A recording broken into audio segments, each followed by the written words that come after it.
Phantasy Star. This series holds a special place in my black and tar-filled heart, as Phantasy Star 2 was one of the first RPGs I ever got, and Phantasy Star 4 being one of my all-time favorite games. The game series affected me so deeply, I ended up releasing an EP with the title track about the ending events of Phantasy Star 2. Wow wow wee wah, what a nerd. Now, the series was initially set to end in 1994 with Phantasy Star 4, but the series was later resurrected as Phantasy Star Online. Gone were the old school RPG mechanics to make way for something a lot more Diablo-esque. Something like a third-person dungeon crawler proto-MMO hybrid. PSO was and is an absolute beast of a series, but I was never really a fan, so I'm going to mostly focus on the 4 mainline games. Anyway, let's sit back on our hydrofoils, grab a burger and monomate, and ruminate on Phantasy Star. Phantasy Star is a role-playing game developed and published by Sega for the Sega Master System in 1987. The game is one of the earliest console RPGs and shares some similarities to Dragon Quest, released a year earlier, and Final Fantasy, released 2 days earlier. These 3 games were all inspired by Western RPGs like Wizardry and Ultima, so some similarities between them are expected. What differentiates Phantasy Star from the other RPGs of the day is its setting. Where Wizardry, Ultima, Final Fantasy, Dragon Quest, and Ys were all set in fantasy worlds of swords and sorcery, Phantasy Star was based in tech-heavy, futuristic space setting with, swords and sorcery. The game has genre staples like dragons, spells, swords, and shields. It also has starships, space travel, and big-ass laser guns pew pew. Sega wanted its own RPG series, but also wanted to put its own unique stamp on it. The game was not just influenced by Wizardry and Ultima, but also by Star Wars. The game was also inspired by women. There was less than a dozen people who worked on bringing the game to life, and over half of them were women. This included lead graphic designer Reiko Kodama and scenario writer Chieko Aoki. The team also had Yuji Naka in its ranks. Yes, that's right, the programmer of Phantasy Star was none other than Yuji Naka. Yes, the same Yuji Naka that later brought us the immense, the incredible, the exhilarating Street Pass Fishing. Phantasy Star's gameplay switches between a top-down view for town and world traversal and a first-person view for dungeon crawls. Towns contain NPCs to talk to, weapon, armor, and item shops, and churches that will heal you. That's right, Space Christ is canon. Dungeons are sprawling and can be diabolical to traverse. The game does not have an in-game map, so grab some graph paper or get lost forever. Seriously, these dungeons can be absolute nightmares. You'll find yourself subjected to random battles on the world map, and also in dungeons. The battle screen, regardless of location, switches to a first-person mode where the fighting takes place. You'll need to dispatch all manner of enemy with sword, gun, and spell. And by spell, I mean technique. The story involves the brave tale of Alice Landale, who sets out to avenge her brother murdered by evil Emperor Lassic and his evil robot cops. That's right, you're Antifa. Alice takes up her sword and travels the 3 planets of the Algol star system to recruit warriors, gain strength, and prepare for the battle against the Emperor himself. I love how the game flips the damsel in distress trope into a female-fronted revenge story. Awesome stuff, especially for 1987. You recruit the powerful gun wielder Odin, fighter mage cat thing Meow, and Esper wizard Noah. You travel across the homeworld of Palma, the desert planet Mota, and the icy world of Dezolis, all in the name of revenge. Like I said, wizardry this is not. You even get a spaceship. Phantasy Star was released to acclaim, not only for being a killer RPG, but for turning so many sword and sorcery tropes on their heads. The game would later be referred to as the killer app for the Master System. Its enduring legacy was to be ported to 1,000 other platforms. on its own, as part of the Phantasy Star collection, and as part of some of Sega's wider game compilations. Despite it being 30 plus years later, it's really easy to give this game a play. Sega was keen to continue the legacy of Phantasy Star and brought the sequel to the brand new Mega Drive in 1989. But before we get to that, I want to address something. Words are hard, especially when silly names are made up by Japanese writers and then translated into English by some less than fluent English speakers. Being early text-heavy games, there are some less than smooth transitions from game to game. Some names are spelled a little bit differently, some are completely changed. All in all, it can be incredibly confusing. Dizo, Dizolus, Dizoris, Mota, Motavia, Motabia, Palm, Palma, Parma. Is this poor translation or linguistic drift? I mean, these 4 mainline games have 1,000-year gaps in between them. It's not unlikely that the language has potentially changed. After all, this happens in the real world. I mean, it's definitely rough and early translation attempts, but it's a nice little way to kinda retcon the translation.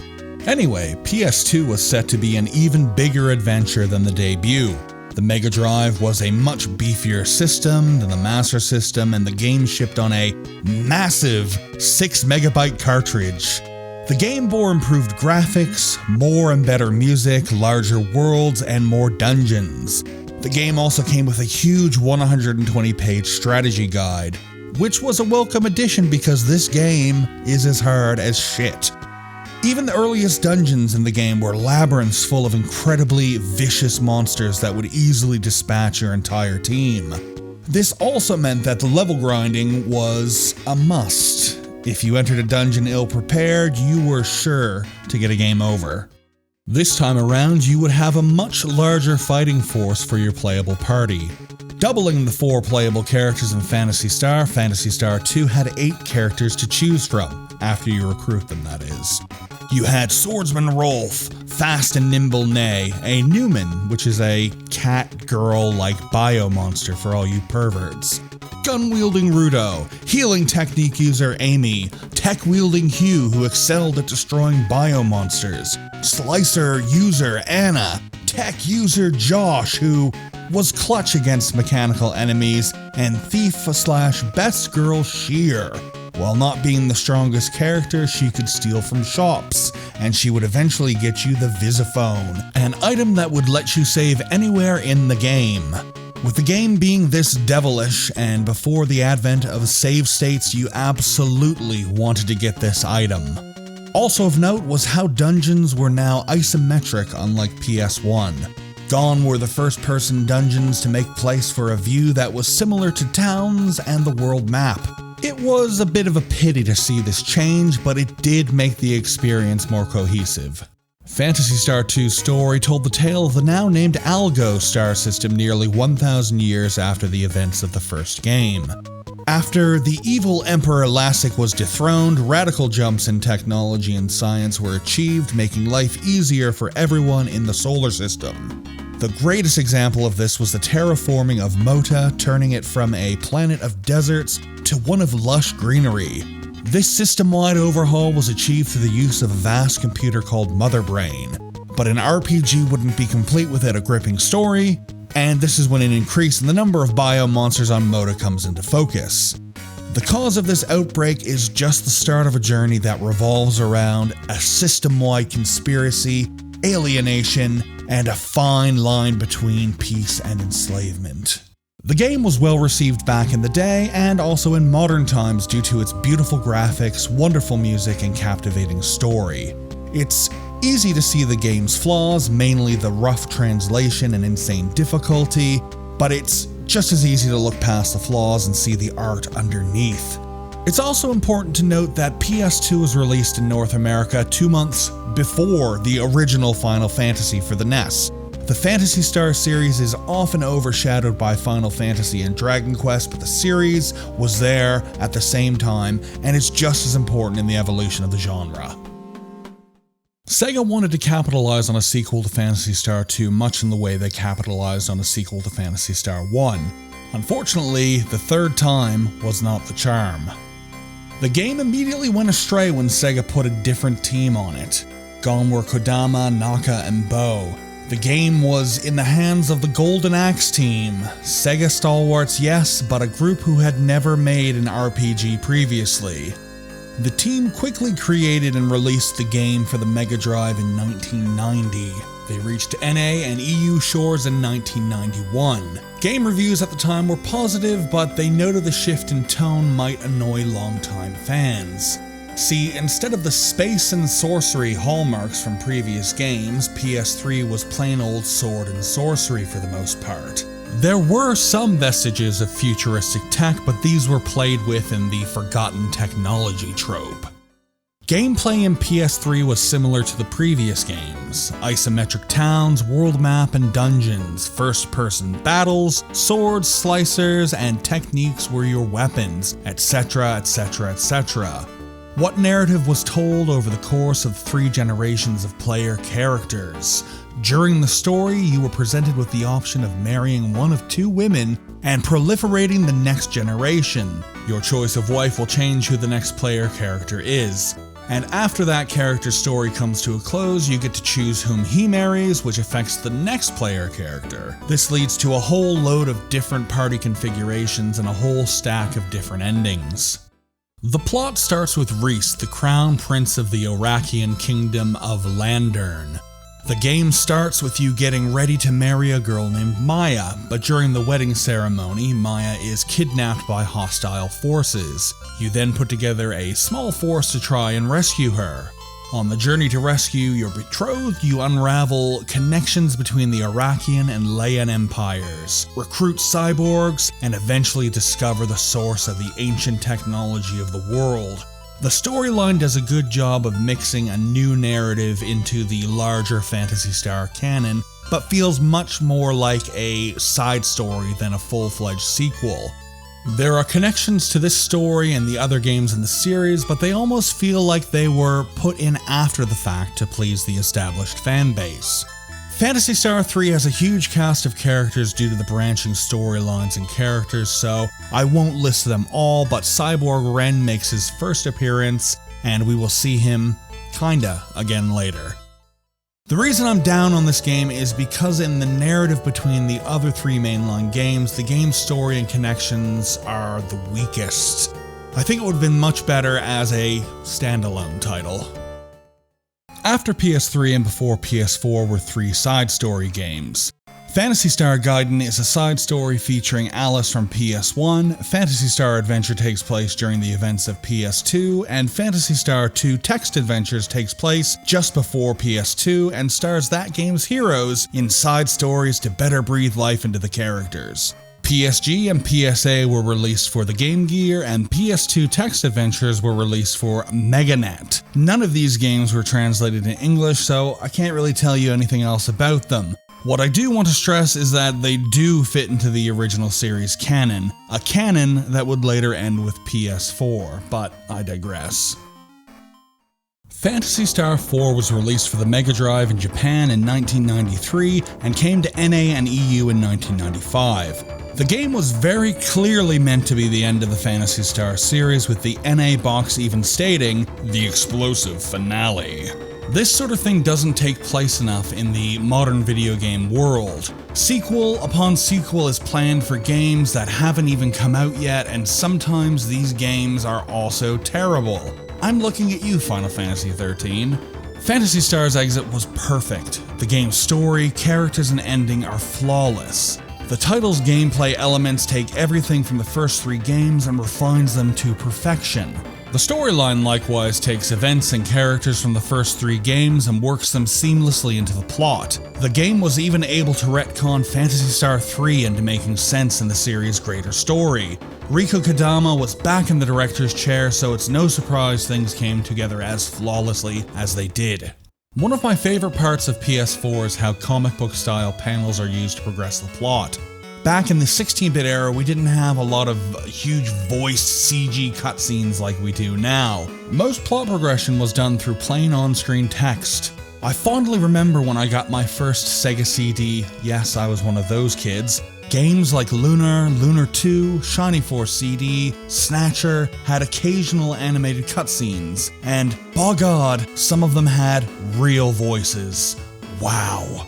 This was revolutionary at the time, and sliding into the PS1 era, spoken dialogue started to become more and more frequent. But for Phantasy Star 4 being on the 16-bit Genesis and Mega Drive, we didn't have any animated cutscenes. We didn't have voiceovers, so seeing so many custom-created comic panels to push forward the story was amazing. And I'm a little bit surprised we didn't get more games that featured this style of storytelling.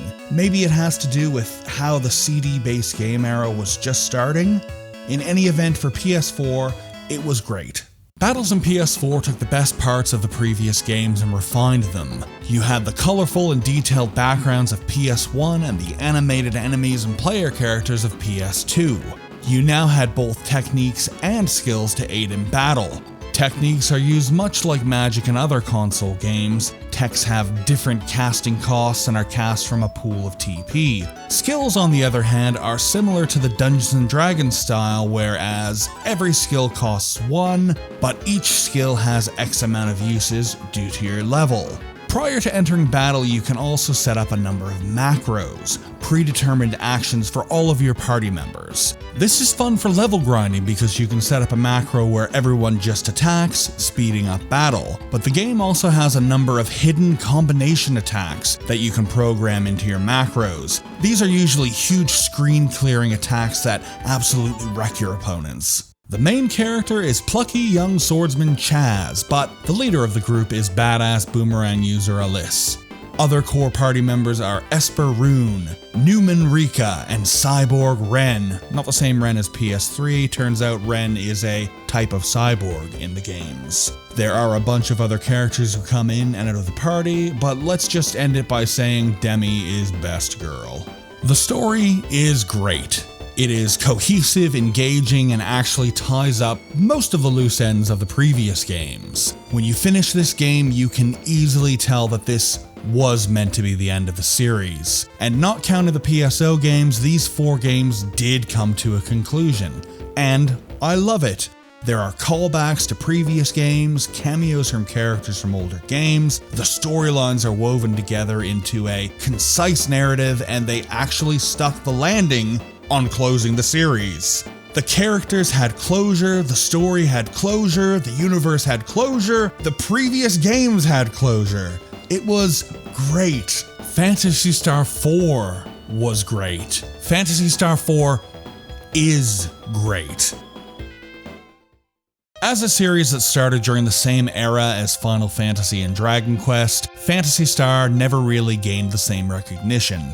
Yes, PSO is a very real and very popular thing on its own, but PSO is a lot different than the original games. Final Fantasy is a monster that has taken many forms over the years, whereas Dragon Quest has stayed very true to its original games. I'm really glad that PSO exists, even if it's not for me. It might not be the same thing as the original games, but I am glad this series still has a means of living on. All 4 of these games are incredibly easy to play in the modern age. You can find them on the secondary market for a lot, or you can find them in other more affordable means.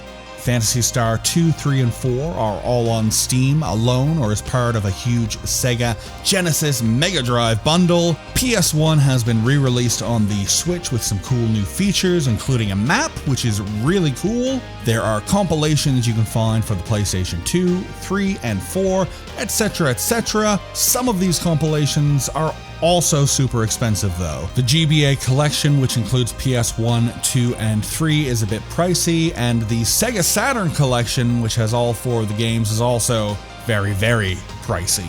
Phantasy Star 1 and 2 were also remade in the early 2000s for the PS2 as part of the Sega Ages 2500 series. These remakes were alright, but some of the updated character designs were pretty weird. Nay and Nay first, they look ridiculous. But Alice, she looks awesome. There was also supposed to be a Phantasy Star 4 remake as well, but that never happened. There's also a collection of all 4 games released for the PlayStation 2, but this, like the 2 remakes, was Japanese only. But This collection compiles the English versions of the games as well, so get in there. It also includes a lot of quality of life things like extra experience and increased walking speed if that's your thing. Phantasy Star was an incredible series. It will always be overshadowed by Final Fantasy and Dragon Quest, but it was one of the first console RPGs, and from the beginning it tried to carve out its own niche. I'm happy the series lives on in Phantasy Star Online, but these original games will always hold a very special place in my heart as the series that took swords and sorcery to outer space. For RPG Fortress, I'm Richard. See you soon. Goodbye.